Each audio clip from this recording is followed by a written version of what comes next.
Asal-usul Desa Banuati. Banuati adalah salah satu desa yang ada di Kecamatan Salem, Kabupaten Brebes. Dahulu, Banuati merupakan bagian dari Desa Wanoja sebelum akhirnya menjadi desa yang berdiri sendiri karena suatu hal yang terjadi di masa lalu. Wati merupakan seorang gadis berparas cantik, berkulit sawo matang, dan berambut hitam pekat dengan sedikit gelombang. Di antara wanoja-wanoja yang ada, dialah yang tercantik. Langkahnya gemulai, namun tangkas menjadi daya tarik tersendiri, apalagi dia umurnya yang masih 15 tahun. Ia sudah mampu melaksanakan berbagai tugas rumah tangga seperti gadis-gadis desa lainnya. Wati, ayo berangkat, keburu siang, nanti tidak mendapat apa-apa, teriak ibunya dengan cukup keras. Iya ibu, Wati cari tusuk konde dulu, jawab Wati. Tusuk kondemu ada di empang, tadi ketinggalan pas mandi, teriak ibunya. Wati pun langsung berlari ke empang belakang rumahnya. Tangannya masih menenteng obor yang memang selalu digunakan ketika beraktivitas di malam hari. Wati, ayo, teriak ibunya sungguh benar-benar keras. Otak Wati pun memberikan instruksi pada anggota tubuh lainnya agar segera bergegas. Matahari pun sudah mulai meninggi. Pasar sudah mulai ramai. Setelah sampai di pasar, hanya saudagar-saudagar kaya dan pejabat-pejabat pemerintah saja yang memilikinya. Namun, bagi orang-orang dengan tingkat ekonomi seperti Wati, hanya mimpi belaka untuk memilikinya. Andai kita ada kuda ya ibu, pasti tidak perlu bangun pagi-pagi untuk pergi ke pasar, keluh Wati. Kalau kereta kudanya bisa dibeli pakai daun, pasti tidak perlu bangun pagi-pagi untuk pergi ke pasar, ujar ibunya sembari menawarkan kapulaga yang digendongnya ke penjual ikan asin. Di musim penghujan ini, kapulaga yang dibawa Wati dan ibunya cukup diminati oleh penjual-penjual lainnya. Mereka saling bertukar untuk keperluan di rumah. Wati mendapatkan bumbu-bumbu masak yang cukup lengkap.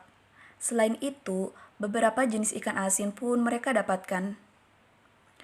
Wah, capek sekali ya Bu, lagi-lagi Wati mengeluh.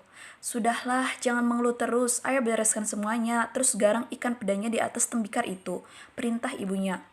Baik ibu, dengan sedikit malas-malasan Wati pun langsung mematuhi perintah ibunya. Sementara itu, ibunya menyiapkan pemasak nasi yang berbentuk tabung yang cukup panjang dan di atasnya terdapat corong besar untuk tempat pengukus nasi yang terbuat dari bambu dan berbentuk kerucut. Kang Asep sama Kang Dirman pulangnya kapan ya, Bu? Tanya Wati sembari mengelap keringatnya karena panas dari bara api. Entahlah, Walanda terus membutuhkan mereka. Katanya akan dibuat jalan ke Kadipaten, jawab ibunya. Kenapa atuh tidak Walandanya saja yang buat? Kan kasihan bapak nyangkul di sawah sendirian. Untung saja bapakmu masih disisakan di rumah ini.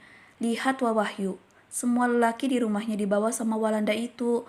Kita patut bersyukur ke Gusti Pangeran Wati. Baik, Ibu. Sementara itu, di Bukit Selatan, Kenapa, Ambu? Habis dari pasar biasanya ibu bahagia. Ambu sedang kesal, Bano. Masa ada anak gadis ketawanya kencang sekali, malu-maluin kewadenan kita saja. Mau ditaruh di mana muka abahmu? Jika ada tamu dari kewadenan lain, ungkap Rosita, ibu dari Bano. Sudahlah, Ambu. Abah kan sedang ke Kadipaten. Lagian tidak ada tamu dari kawaden lain hari ini. Tetap saja itu tidak baik. Hahaha, sudah Ambu. Wanita itu cantik tidak? Entahlah, Ambu juga tidak melihatnya. Mang Anto, tukang kain yang mengatakannya. Katanya ada gadis miskin tertawa keras sekali. Wah, sayang sekali padahal aku penasaran dengan Onoja yang telah melanggar adat istiadat kawaden kita. Bano merupakan seorang putra dari Demang Wanajaya yang memerintah di Kawedanan sejalur lembah. Bano merupakan putra tertua yang pasti akan menggantikan ayahnya. Umurnya saat ini baru menginjak 20 tahun, namun jiwa dan karisma pemimpin sudah terlihat di raut wajahnya.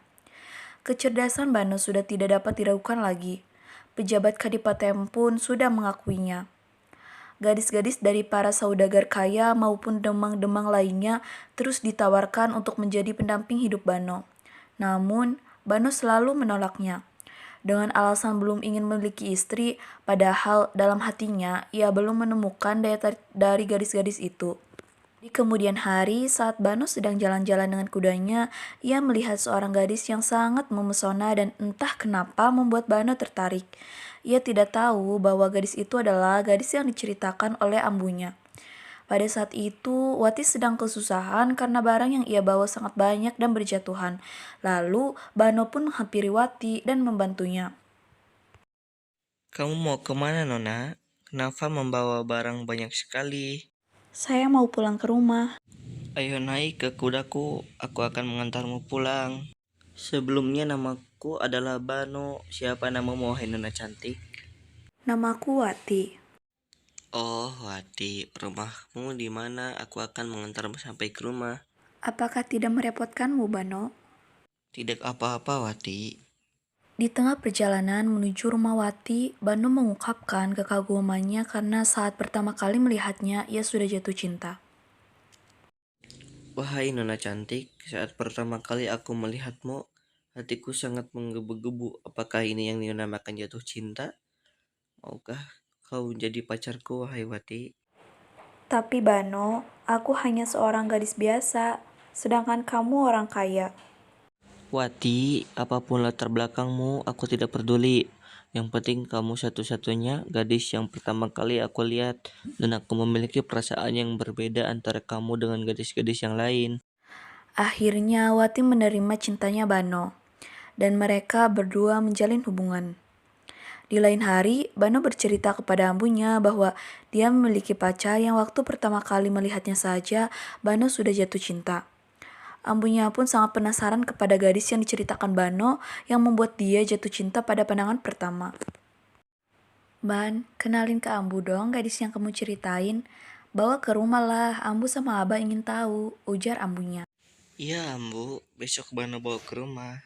Keesokan harinya, Bano mengajak Wati untuk dikenalin ke orang tuanya dan juga dibawa ke rumahnya. Setelah Wati mengiyakan, Bano dan Wati pun pergi ke rumah Bano. Halo Ambu, kenalin ini Wati, pacarnya Bano.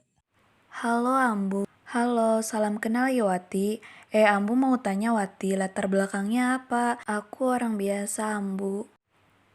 Oh, gitu. Kamu bisa kenal anak saya di mana? Aku kenal Bano di jalan, Ambu. Bano yang bantuin aku waktu aku kesusahan. Dan Bano juga nganterin aku pulang ke rumah. Ungkapan Wati sambil menunduk. Oh, Wati pun akhirnya pulang. Tapi di kemudian hari, saat Bano sedang duduk santai dengan keluarganya, ambunya bilang bahwa dia tidak setuju kalau Bano berpacaran dengan Wati.